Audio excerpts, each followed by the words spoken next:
গাজায় ৬০ দিনের যুদ্ধবিরতি প্রস্তাবে সম্মত ইসরায়েল। সোমবার হোয়াইট হাউসে নেতানিয়াহুর সঙ্গে ট্রাম্পের বৈঠকের সম্ভাবনা। ইসরায়েলের সঙ্গে সহযোগিতামূলক সম্পর্ক থাকলে মৃত্যুদণ্ড, ইরানে আইন পাস। ইলন মাস্কের স্টারলিংক ব্যবহারেও নিষেধাজ্ঞা। ইলন মাস্কের বিরুদ্ধে কঠোর হুঁশিয়ারি ট্রাম্পের। রিপাবলিকানদের বিরুদ্ধে নির্বাচনে কাজ করার পাল্টা হুমকি ইলনের।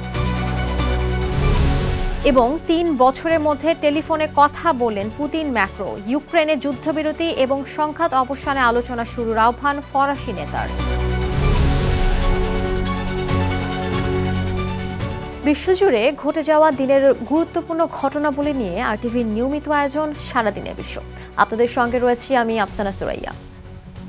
গাজায় স্থায়ীভাবে যুদ্ধ বন্ধে প্রতিশ্রুতি দিয়ে কাতার প্রস্তাবিত ৬০ দিনের যুদ্ধবিরতি চুক্তির শর্তগুলো মানতে রাজি হয়েছে ইসরায়েল। এখন এই প্রস্তাবগুলো গাজার স্বাধীনতাকামী সংগঠন হামাসের কাছে পাঠানো হবে। নিজের সামাজিক মাধ্যম ট্রুথ সোশ্যালে দেয়া এক পোস্টে এ তথ্য নিশ্চিত করেন মার্কিন প্রেসিডেন্ট ডোনাল্ড ট্রাম্প। এ বিষয়ে আলোচনা করতে আগামী সোমবার ইসরায়েলের প্রধানমন্ত্রী বেনিয়ামিন নেতানিয়াহুর সঙ্গে হোয়াইট হাউসে মার্কিন প্রেসিডেন্ট ডোনাল্ড ট্রাম্পের বৈঠক হওয়ার কথা রয়েছে। ইমতিয়াজ আহমেদের রিপোর্টে বিস্তারিত। ইরান ইসরায়েল সংঘাত বন্ধের পর মার্কিন প্রেসিডেন্ট ট্রাম্প জানান গাজায় যুদ্ধবিরতি চান তিনি। এরপর হোয়াইট হাউসের তরফে বলা হয় গাজায় আর হত্যাযজ্ঞ দেখতে চান না প্রেসিডেন্ট ট্রাম্প। ফিলিস্তিনের স্বাধীনতাকামী সংগঠন হামাসের সঙ্গে ৬০ দিনের অস্থায়ী যুদ্ধবিরতির প্রয়োজনীয় শর্তে রাজি হয়েছে ইসরায়েল। স্থানীয় সময় বুধবার ভোরে নিজের সামাজিক মাধ্যম ট্রুথ সোশ্যালে এ তথ্য নিশ্চিত করেন মার্কিন প্রেসিডেন্ট ডোনাল্ড ট্রাম্প। অস্থায়ী যুদ্ধবিরতি চলাকালে সব পক্ষের সঙ্গে কাজ করে স্থায়ীভাবে যুদ্ধ বন্ধের প্রতিশ্রুতি দিয়েছেন মার্কিন প্রেসিডেন্ট। ৬০ দিনের যুদ্ধবিরতি চূড়ান্ত করতে ইসরায়েল প্রয়োজনীয় শর্তে রাজি আছে। এ সময়ে যুদ্ধ স্থায়ীভাবে বন্ধে আমরা সব পক্ষের সঙ্গে কাজ করব। ৬০ দিনের অস্থায়ী যুদ্ধবিরতির বিষয়ে গেল কয়েক মাস ধরে ইসরায়েলের সঙ্গে হামাসের আলোচনা চলছিল। এর প্রস্তাব দেন ট্রাম্পের বিশেষ দূত স্টিভ উইটকফ।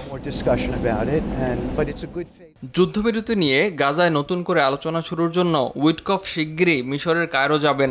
সাম্প্রতিক দিনগুলোতে গাজায় ইসরায়েলের হত্যাযজ্ঞ বন্ধ ও জিম্মি চুক্তি নিশ্চিতের জন্য তেল আবিবকে চাপ দিয়ে আসছেন ডোনাল্ড ট্রাম্প। অস্থায়ী যুদ্ধবিরতির পর গাজায় আবারও হামলা চালানোর অধিকার রাখতে চায় দখলদার ইসরায়েল। তাই এ প্রস্তাবের আলোচনা বেশ কিছুদিন থমকে ছিল। হামাস বলছে যতক্ষণ পর্যন্ত গাজায় স্থায়ী যুদ্ধবিরতির নিশ্চয়তা দেয়া না হবে ততক্ষণ পর্যন্ত অস্থায়ী যুদ্ধবিরতিতে রাজি হবে না তারা। হামাস ও ইসরায়েলের মধ্যে যুদ্ধবিরতি চুক্তির জন্য যেসব বিষয়ে মতবিরোধ আছে সেগুলো দূরীকরণে চেষ্টা চালিয়ে যাচ্ছে মধ্যস্থতাকারী দেশগুলো। এদিকে অস্থায়ী যুদ্ধবিরতির প্রয়োজনীয় শর্তে রাজি হওয়ার মধ্যেই গাজা জুড়ে আরও ১০৯ ফিলিস্তিনিকে হত্যা করেছে ইসরায়েলি বাহিনী। এর মধ্যে ২৮ জন যুক্তরাষ্ট্র এবং ইসরায়েল সমর্থিত গাজা হিউম্যানিটেরিয়ান ফাউন্ডেশন পরিচালিত ত্রাণ বিতরণ কেন্দ্রে খাবারের জন্য অপেক্ষা করছিলেন। ইমতিয়াজ আহমেদ, আরটিভি। ইসরায়েলের সঙ্গে সহযোগিতামূলক সম্পর্ক থাকলেই মৃত্যুদণ্ড দেবে ইরান। এছাড়া ইরানের শত্রু দেশগুলোর সঙ্গেও ইরানের কোনো মানুষ যোগাযোগ রাখতে পারবে না। মঙ্গলবার দেশটির সংসদে এই আইন পাশ হয়। নতুন আইনে বলা হয়েছে ইসরায়েল ও যুক্তরাষ্ট্রের হয়ে গোয়েন্দা কার্যক্রম চালানো, গুপ্তচরগিরি, ইসরায়েল যুক্তরাষ্ট্র সহ অন্যান্য শত্রু দেশের সঙ্গে কোনো সম্পর্ক মৃত্যুদণ্ডের অপরাধ হিসেবে বিবেচিত হবে। একই সঙ্গে মার্কিন ধনকুবের ইলন মাস্কের স্যাটেলাইট ইন্টারনেট সেবা স্টারলিংক ব্যবহারেও নিষেধাজ্ঞা দিয়েছে দেশটি। ইসরায়েলের সঙ্গে ১২ দিনের সংঘাতের পর এ পদক্ষেপ নিল ইরান সরকার। ইসরায়েলের ভূখণ্ড লক্ষ্য করে ফের ক্ষেপণাস্ত্র হামলা চালিয়েছে ইয়েমেনের হুতি গোষ্ঠী। বার্তা সংস্থা রয়টার্স বলছে এরপর ইরান সমর্থিত হুতি গোষ্ঠীর বিরুদ্ধে তীব্র প্রতিশোধ নেওয়ার প্রতিশ্রুতি দিয়েছেন ইসরায়েলের প্রতিরক্ষা মন্ত্রী ইসরায়েল কাটস। এক বিবৃতিতে কাটস জানান ইয়েমেনের ভাগ্য তেহরানের মতোই হবে। এ সময় গেল মাসের ইরান ইসরায়েল সংঘাতে ইরানের পারমাণবিক ও সামরিক স্থাপনায় হামলার কথা উল্লেখ করেন প্রতিরক্ষা মন্ত্রী কাটস। যদিও হুতি গোষ্ঠীর ছোড়াইকে ক্ষেপণাস্ত্র প্রতিহতের দাবি করেছে ইসরায়েল। এদিকে মঙ্গলবার রাতে প্রকাশিত এক বিবৃতিতে ইসরায়েলে ক্ষেপণাস্ত্র হামলার দায় স্বীকার করেছে হুতি গোষ্ঠী। ২৪ ঘন্টার বেশি সময়ের বিতর্কের পর যুক্তরাষ্ট্রের আইনসভার উচ্চ কক্ষ সিনেটে পাশ হলো প্রেসিডেন্ট ডোনাল্ড ট্রাম্পের big beautiful bill. Vice president JD ভান্সের টাই ব্রেকিং ভোটের মাধ্যমে সামান্য ব্যবধানে বিলটি পাশ হয়। বিলটি এখন আইনসভার নিম্নকক্ষ হাউস অব রিপ্রেজেন্টেটিভে যাবে। ধারণা করা হচ্ছে সেখানে বিলটি আরও বাধার মুখে পড়বে। এই বিল ট্রাম্পের দ্বিতীয় মেয়াদের এজেন্ডার অন্যতম গুরুত্বপূর্ণ অংশ। প্রথমবার প্রেসিডেন্ট হওয়ার পর ট্যাক্সে যে বড় ছাড় দিয়েছিলেন ট্রাম্প, সেটাই স্থায়ী করতে চান তিনি, যা এই বিলে রয়েছে। ট্যাক্স ছাড় দেওয়ার কারণে সরকারের আয়ের যে ঘাটতি তৈরি হবে সেটি পূরণে খাদ্য ভর্তুকি ও নিম্ন আয়ের মানুষের স্বাস্থ্যসেবায় অর্থ কাটছাঁট করতে চায় রিপাবলিকানরা। যদিও ট্রাম্পের নিজ দল রিপাবলিকানের অনেক সদস্য এই বিলে সন্তুষ্ট নয়, তাই আইনসভার নিম্নকক্ষে বিলটি সহজে পাশ হবে কিনা এ নিয়ে যথেষ্ট সন্দেহ আছে। টেসলা ও স্পেস এক্সের প্রতিষ্ঠাতা ইলন মাস্কের বিরুদ্ধে কঠোর হুঁশিয়ারি উচ্চারণ করেছেন যুক্তরাষ্ট্রের প্রেসিডেন্ট ডোনাল্ড ট্রাম্প। তার ওয়ান বিগ বিউটিফুল বিল নামে পরিচিত ব্যয় পরিকল্পনার সমালোচনা করায় মাস্কের যুক্তরাষ্ট্র থেকে বহিষ্কারের কথা জানান তিনি। হুমকি দেন ভর্তুকি বন্ধেরও। অন্যদিকে ট্রাম্পের ট্যাক্স ও বাজেট বিলে সমর্থন দিলে রিপাবলিকানদের বিরুদ্ধে নির্বাচনে কাজ করার হুমকি ইলনের। বিস্তারিত জানাচ্ছেন বিন ইয়ামিন। সামান্য ব্যবধানে যুক্তরাষ্ট্রের আইনসভার উচ্চকক্ষ সিনেটে পাশ হয়েছে প্রেসিডেন্ট ডোনাল্ড ট্রাম্পের বিগ বিউটিফুল বিল। তবে বিলটি নিয়ে দ্বন্দ্বে জড়ানোয় বিলিয়নিয়ার ইলন মাস্ককে তার নিজ জন্মভূমি দক্ষিণ আফ্রিকায় ফেরত পাঠানোর হুমকি দিয়েছেন ট্রাম্প। মঙ্গলবার সাংবাদিকদের সঙ্গে আলাপকালে তার এ ভাবনার কথা জানান তিনি। এ সময় ডিপার্টমেন্ট অব গভর্নমেন্ট এফিসিয়েন্সিকে দিয়ে মাস্কের ওপর চাপ প্রয়োগের হুঁশিয়ারিও দেন তিনি। গেল মে মাসের শেষে দপ্তরটির নেতৃত্ব থেকে পদত্যাগ করেন ইলন মাস্ক। এরপর ট্রাম্পের বিলের সমালোচনা করায় তাকে বেশ কয়েকবার ভর্তুকি বন্ধেরও হুমকি দেন ট্রাম্প। মাস্ক এ বিলের সমালোচনা করছেন কারণ সেখানে বৈদ্যুতিক যানবাহন শিল্পের জন্য প্রণোদনা বাতিল করা হয়েছে। তিনি তার ইভি ম্যান্ডেট হারাচ্ছেন দেখে খুব ক্ষুব্ধ। তবে আমি বলতে পারি তিনি আরও অনেক কিছু হারাতে পারেন।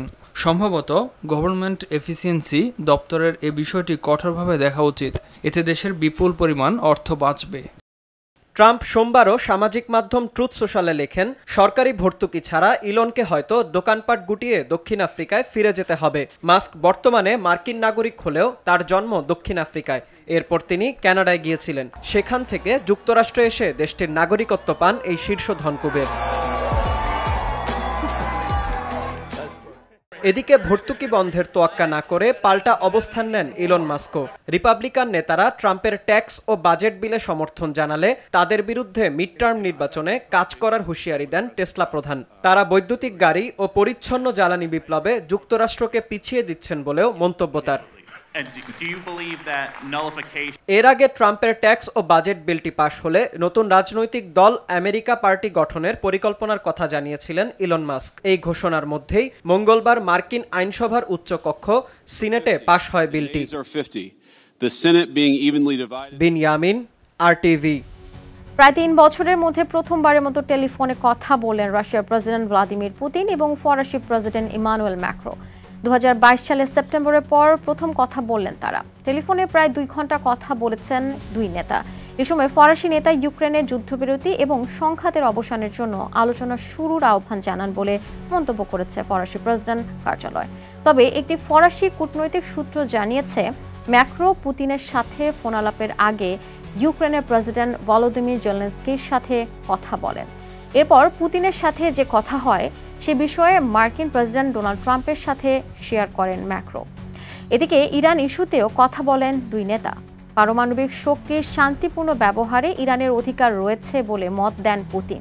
তবে পারমাণবিক অস্ত্র বিস্তার রোধ চুক্তির অধীনে তার বাধ্যবাধকতাগুলো অব্যাহতভাবে মেনে চলার প্রতি সম্মান দেখানো প্রয়োজন বলেও উল্লেখ করেন তিনি। ডেমোক্রেটিক প্রাইমারিতে মেয়র পদপ্রার্থী জোহরান মামদানির বিজয় আনুষ্ঠানিকভাবে নিশ্চিত করেছে নিউ ইয়র্ক সিটি নির্বাচন বোর্ড। এর ফলে আসছে নভেম্বরে মেয়র নির্বাচনে দলীয় প্রার্থী হিসেবে তার মনোনয়ন চূড়ান্ত হলো। মঙ্গলবার প্রকাশিত র্যাঙ্কড চয়েস ভোটের ফলাফলে দেখা গেছে, তৃতীয় ধাপে 56% ভোট পেয়ে জয় নিশ্চিত করেছেন জোহরান। এ ধাপে জয় পেতে একজন প্রার্থীকে অন্তত 50% ভোট পেতে হয়। নিউ ইয়র্ক স্টেট অ্যাসেম্বলির সদস্য হিসেবে ভোটের প্রচার শুরু করেছিলেন তিনি। নিউ ইয়র্কের মেয়র নির্বাচনে বর্তমান মেয়র এরিক অ্যাডামসের মুখোমুখি হবেন ডেমোক্র্যাট দলের প্রার্থী জোহরান। আর এর সাথে শেষ করছি সারাদিনের বিশ্ব। আর টিভির সাথে সংযুক্ত থাকুন, মতামত জানান আর টিভির সামাজিক যোগাযোগ মাধ্যমগুলোতে।